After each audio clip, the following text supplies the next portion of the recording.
మనం ఇప్పటివరకు లైఫ్లో చాలా ఇయర్స్ మీరు నేను బ్రతికాం, కానీ ఇంత లైఫ్లో కూడా కొన్ని ఇయర్స్లో కొన్ని రోజుల్లో కొన్ని క్షణాలు మట్టుకు మాత్రమే మనకు గుర్తుంటాయి. ఒకే లైఫ్లో జరిగే ప్రతి మూమెంట్ కూడా మనకి ఒకే రకమైన ఇంపాక్ట్ని ఇవ్వలేవు.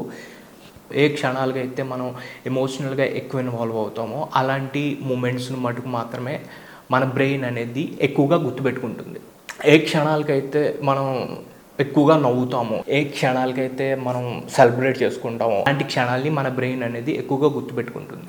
మీరు ఈ హ్యాబిట్ని కనుక గమనిస్తే అది ఇప్పుడు వచ్చింది కాదు. హ్యూమన్ హిస్టరీని గమనిస్తే ఇప్పటి ఈ మోడర్న్ సొసైటీకి రీచ్ అవ్వే ముందు ఫారెస్ట్ నుండి ఇక్కడి వరకు ఈ మోడర్న్ సొసైటీ వరకు రీచ్ అయ్యాం.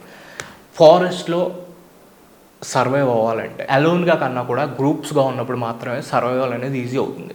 డిఫరెంట్ గ్రూప్స్గా, ట్రైబ్స్గా ఎవల్యూట్ అవుతూ ఇప్పుడున్న ఈ టెక్నాలజీ, మీరు చూస్తున్న ఫోన్స్, నేను మాట్లాడుతున్న కెమెరా, అలానే ఇప్పుడు ఇక్కడ వరకు వచ్చాం. మన యాన్సిస్టర్స్ అనేవాళ్ళు చుట్టూ ఉన్న డేంజర్స్ని గ్రూప్గా ఫేస్ చేస్తూ ఏమైనా సందర్భాన్ని సెలబ్రేట్ చేసుకోవాలంటే కలిసి సెలబ్రేట్ చేసుకుంటూ ఎవల్యూట్ అవుతూ ఇక్కడ దాకా